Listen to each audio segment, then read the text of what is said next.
Buen día, mi nombre es Carlos David Ruiz y me encuentro aquí reunido con mis compañeros Juan José Parra y Nilson Rondón respectivamente. El día de hoy nos encontramos en esta sesión para desarrollar el análisis de 5 casos de circuitos eléctricos. En el primer circuito lo explicaré yo. En este circuito, lo primero es que el circuito que nos entregan se encuentra dividido en dos partes. La primera parte es la parte A, que se encuentra a la izquierda del circuito, y la parte B a la derecha. Lo primero que nos piden es que analicemos el voltaje en los nodos. Mi compañero pues nos va a mostrar en el simulador.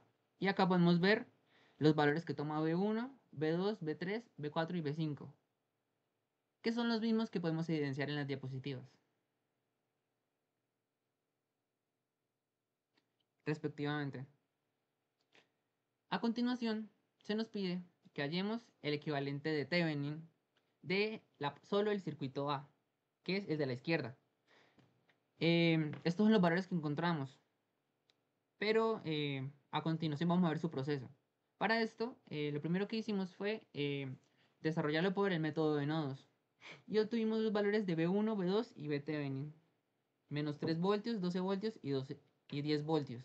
Que podemos evidenciarlo en Falstaff. El, el A. Acá podemos ver que efectivamente es de 10 voltios.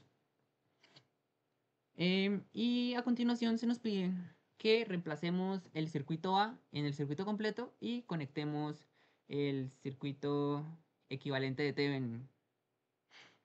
En este caso nosotros pues así redujimos las resistencias y obtuvimos que la resistencia es de 40 ohms. Esto pues primero desactivamos las fuentes independientes. Y acá ya podemos ver en nuestro circuito B conectado al circuito equivalente de Thevenin del circuito A y sus respectivos voltajes.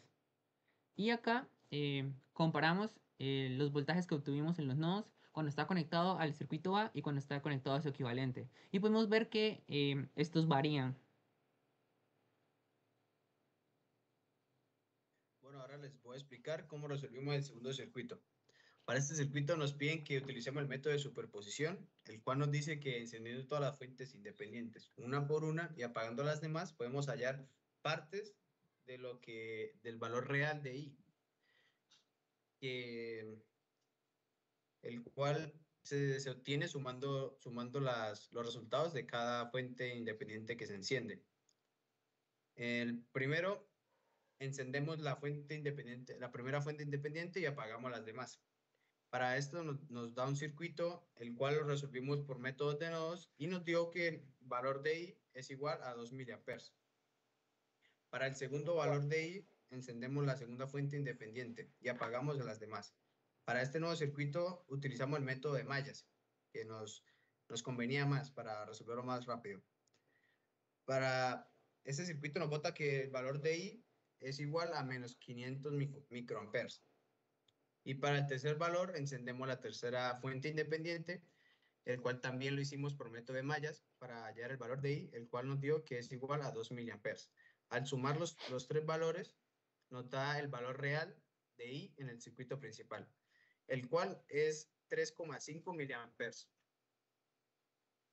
Para el tercer circuito de estos problemas, nos dicen que I sub 0 tiene nos dan una ecuación de I sub 0, que es igual a I A por IS más B por BS. Sabiendo esto, lo primero que hicimos fue resolver ese circuito por un LSK en el terminal A para poder hallar la primera ecuación, la cual vamos a igualar con la primera ecuación que nos dan al principio. Al hacerlo, podemos cancelar algunos valores, como lo son IS y BS. Y eso nos da el resultado de los dos terminales A y B. El resultado de A nos da que es igual a 1 y el resultado de B nos da que es igual a 1 sobre R1.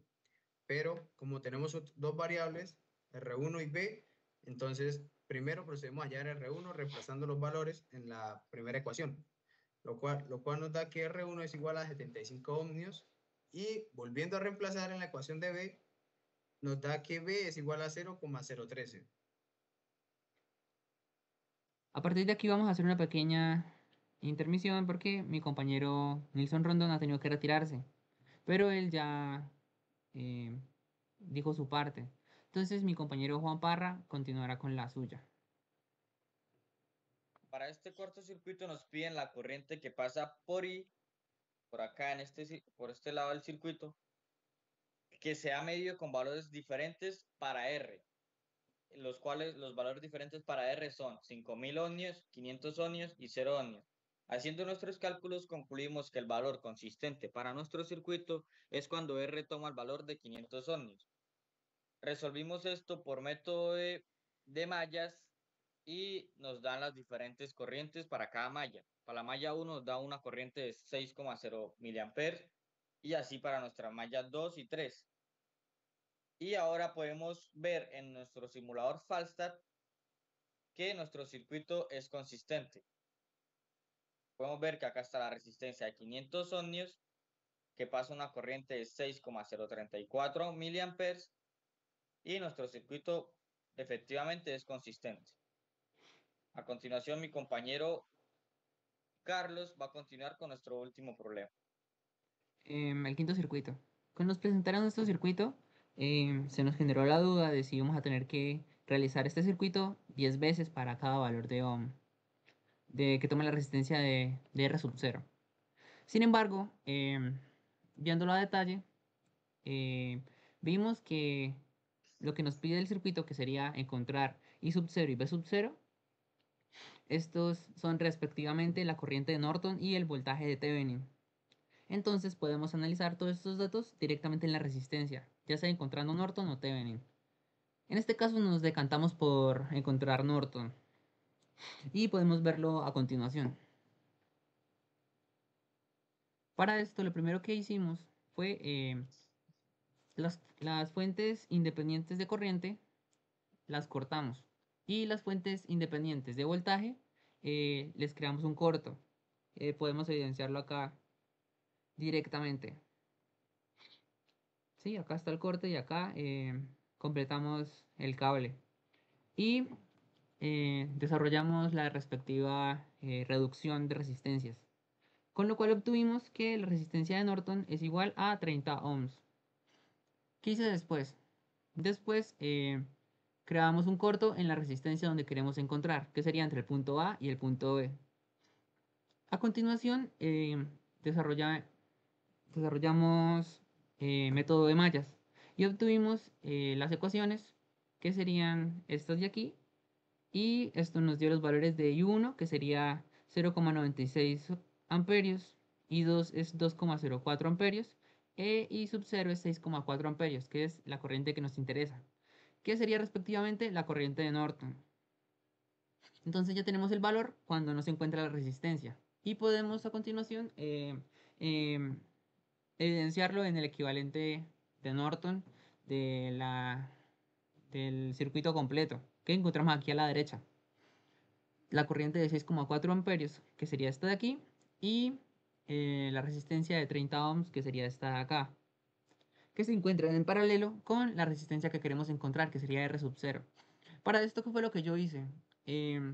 Yo sumé las dos resistencias así, 1 sobre 30 más 1 sobre R sub 0, que serían los valores que está tomando acá. Esto nos va a dar una resistencia, y esta resistencia le encontramos con esta corriente el voltaje. ¿Qué sería el voltaje que comparten estas dos resistencias respectivamente? Y sería el voltaje que podemos evidenciar acá. Lo encontramos acá en la tabla.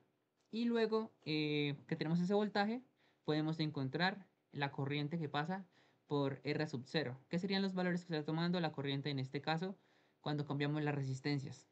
Y podemos evidenciarlo aquí a la derecha. Estos serían los valores que obtuvimos, donde podemos ver que son consistentes. Cuando la resistencia está aumentando, el voltaje también está aumentando. Pero al contrario, la corriente que pasa está disminuyendo. Y con esto completamos el análisis de nuestros 5 problemas de circuitos eléctricos. Agradezco a mis compañeros por el trabajo Y pues a usted, profesor, por la atención prestada.